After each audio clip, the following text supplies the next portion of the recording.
Semangat pagi anak-anakku sekalian. Bertemu kembali dengan saya, Pak Iwan, dalam mata pelajaran produk kreatif dan kewirausahaan. Pada pertemuan kali ini kita akan membahas konsep desain atau prototype untuk SMK kelas 11. Kompetensi dasar yang akan dicapai dalam pertemuan kali ini adalah kompetensi dasar 3.4 menganalisis konsep desain atau prototipe dan kemasan produk, barang atau jasa. 4.4 membuat desain prototipe dan kemasan produk, barang dan jasa. Mari kita bahas satu persatu. Apa sih prototipe itu? Prototipe berasal dari bahasa Yunani yang berarti bentuk primitif atau bentuk mula atau bentuk awal yang sangat sederhana, sangat primitif. Dalam Kamus Besar Bahasa Indonesia, prototipe diartikan sebagai model yang mula-mula atau model asli yang menjadi contoh. Bisa dikatakan contoh baku atau contoh khas. Jadi prototipe adalah penyajian data berbasis praktek, bukan teori. Prototipe adalah perwujudan dari teori menjadi suatu produk berbentuk fisik. Jadi ada bentuknya ya. Prototipe sebuah produk merupakan bentuk dasar dari sebuah produk. Jadi bisa dikatakan bentuk yang sangat awal dari sebuah produk yang kemudian beredar di pasaran. Ada beberapa kategori dalam prototipe. Yang pertama, prototipe sebagai pembuktian sebuah teori. Artinya, prototipe jenis ini berfungsi untuk menguji suatu desain atau teori. Biasanya, jenis ini digunakan di bidang arsitektur untuk pengujian mekanis sebuah produk arsitektur. Umumnya, prototipe sebagai pembuktian teori dimaksudkan untuk memberikan informasi mengenai kelebihan dan kekurangan desain yang dibuat. Yang kedua, prototipe bentuk. Prototipe bentuk dibuat dengan maksud untuk memberi informasi mengenai tampilan sebuah produk. Biasanya prototipe ini dibuat dengan tangan atau mesin sehingga biayanya lebih murah. Prototipe bentuk hanya digunakan untuk memberikan umpan balik bagi produsen mengenai bentuk umum dalam suatu barang. Prototipe visual. Prototipe visual merupakan prototipe yang dibuat sesuai dengan tampilan, nuansa, material, dan dimensi produk asli. Jadi, diharapkan menggambarkan produk asli. Prototipe jenis ini tidak dimaksudkan untuk penggunaan sebenarnya, hanya digunakan untuk uji akhir suatu produk. Prototipe visual sering digunakan sebagai model palsu atau dummy di pameran. Meskipun demikian, ulasan lengkap tentang produk yang bersangkutan disertakan dalam prototipe visual. Contohnya kita sering melihat handphone bentuknya mirip tapi tidak bisa dipakai kalau kita pergi ke toko handphone. Bentuknya mirip, sangat mirip, beratnya sama, hanya tidak bisa dipakai. Itu yang disebut prototipe visual atau dummy. Kemudian yang terakhir, prototipe fungsional. Prototipe fungsional memiliki komponen yang hampir mirip dengan komponen sebenarnya, tidak seperti prototipe visual atau bentuk. Jadi, saking miripnya, komponen dalam prototipe fungsional dapat digunakan untuk menguji suatu produk dalam penggunaan sebenarnya. Yang menjadi perbedaan antara prototipe fungsional dengan produk asli yaitu biaya prototipe fungsional dibuat dengan biaya yang murah. Proses produk yang digunakan dalam membuat prototipe sangat berbeda dengan proses produksi yang asli. Bahan yang digunakan untuk pembuatan prototipe biasanya lebih murah dari produk asli. Itu kategori-kategori dalam prototipe. Berikutnya, kenapa sih perlu ada prototipe atau apa manfaat prototipe? Prototipe dapat digunakan sebagai alat uji dan penyempurnaan desain produk. Jadi dengan ada prototipe, orang akan lebih mudah membayangkan sehingga ketika ada desain itu bisa digunakan sebagai alat uji buat orang untuk membayangkan wujud bentuk dari sebuah desain. Kemudian prototipe berfungsi untuk menguji kualitas dan penampilan berbagai jenis bahan. Maka ketika suatu desain dituangkan dalam bentuk prototipe, tentu akan menggunakan bahan. Dalam proses ini sebenarnya bisa sekali digunakan untuk menguji kualitas suatu bahan atau bahkan hanya menguji penampilan visual suatu jenis bahan.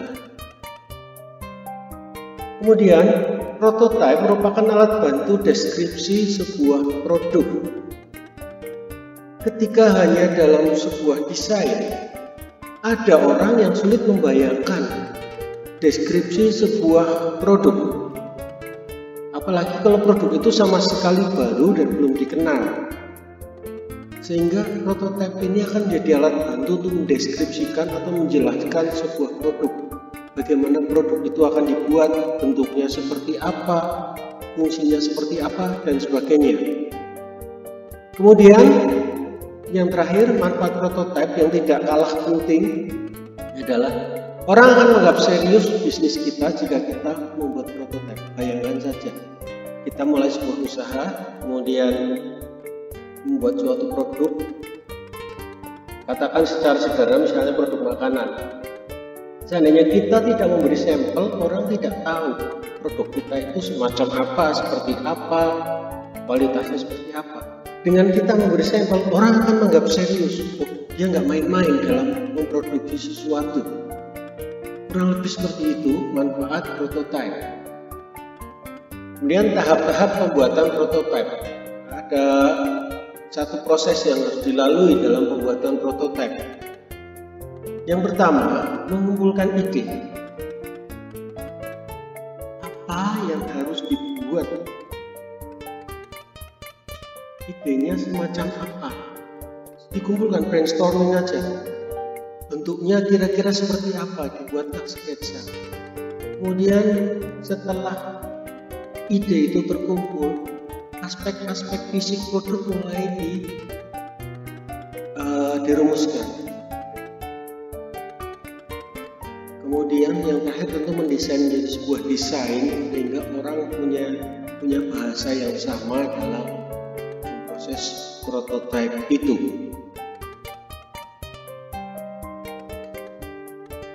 Kemudian yang B, desain prototipe kemasan produk. Penyajian desain kemasan. Hal-hal apa saja sih yang perlu kita perhatikan dalam penyajian desain kemasan? Yang pertama, kemasan itu harus melindungi produk, mampu melindungi produk dari benturan dan cuaca. Kemudian memberikan kemudahan pada saat membawa produk itu. Dan yang jelas, kemasan itu harus memiliki daya tarik bagi calon pembeli, artinya tampilannya menarik. Kemasan harus menampilkan produk yang siap jual. Kemasan juga informatif dan komunikatif, di mana dalam kemasan itu kita bisa memberikan berbagai macam informasi yang dibutuhkan tentang produk yang kita tawarkan itu dan bermanfaat dalam pemakaian ulang. Itu penyajian desain kemasan. Kemudian selanjutnya adalah tahap desain prototipe dan kemasan produk. Ada beberapa tahap yang mesti dilakukan. Yang pertama, fase 0. Fase perencanaan produk. Kenapa sih bukan mulai dari angka 1? Ini ada maksudnya ya, fase 0. Kegiatan perencanaan yang sering disebut zero fase atau fase 0. Karena kegiatan ini sering mendahului persetujuan proyek dan proses peluncuran pengembangan produk yang aktual. Artinya orang sudah punya ide, punya rencana, walaupun belum dicanangkan, sehingga dianggap sebagai fase 0. Kemudian setelah punya ide, punya perencanaan produk, kita masuk ke fase 1. Pengembangan konsep, apa sih yang mau kita produksi, apa yang mau kita buat. Dari mana kita tahu? Kita harus mengidentifikasi kebutuhan pasar. Apa sih yang dibutuhkan pasar? Pasar macam apa yang akan kita masuki dengan produk kita? Kebiasaannya seperti apa dan sebagainya. dari identifikasi itu kita membuat alternatif konsep produk. Kira-kira kalau pasarnya seperti itu, produknya akan seperti A, B, C, D, seperti itu. Baru kita masuk ke fase 2, perancangan tingkat sistem. Jadi arsitektur produk dan uraian produk menjadi subsistem atau komponen-komponen itu mulai dibuat. Suatu produk, komponennya apa saja, sistemnya apa saja yang ada dalam produk itu. Kalian bayangkan mulai hal yang sederhana sampai dengan hal yang kompleks bisa. Serta komponen-komponen yang dibutuhkan. Kemudian setelah itu masuk ke fase 3, perencanaan detail. Nah, di sini akan dibicarakan spesifikasi lengkap dari bentuk, material, dan toleransi dari seluruh komponen unik pada produk maupun komponen-komponen standar yang harus dibeli dari orang lain.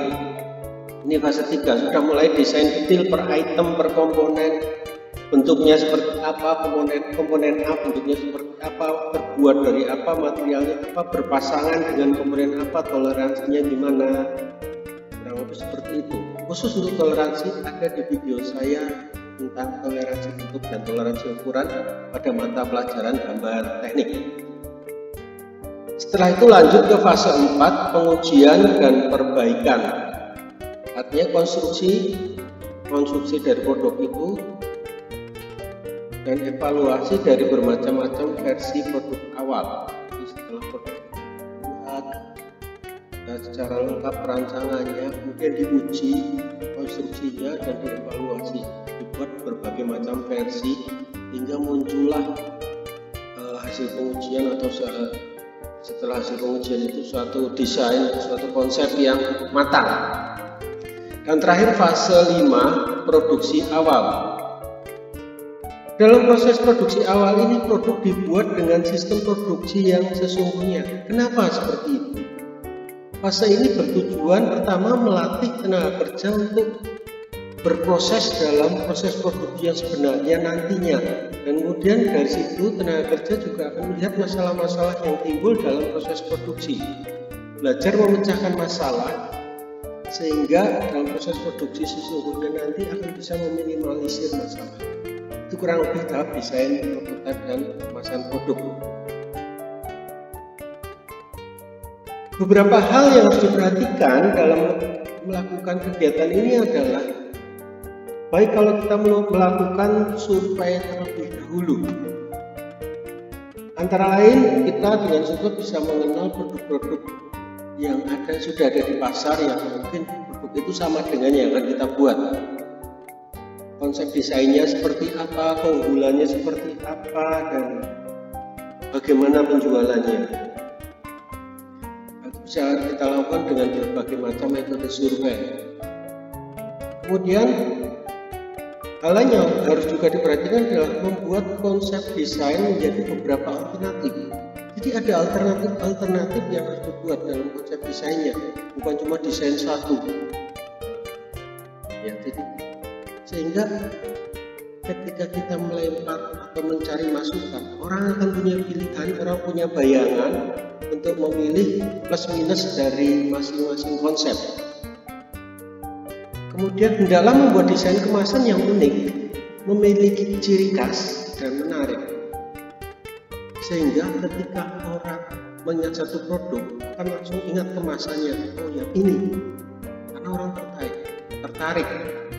Kemudian desain kemasan harus sesuai dengan isinya, entah itu bentuknya maupun komunikasi yang muncul dalam kemasan. Dan tentu desain kemasan harus disesuaikan dengan karakter konsumen, yaitu konsumen di mana akan menjadi sasaran pasar produk kita.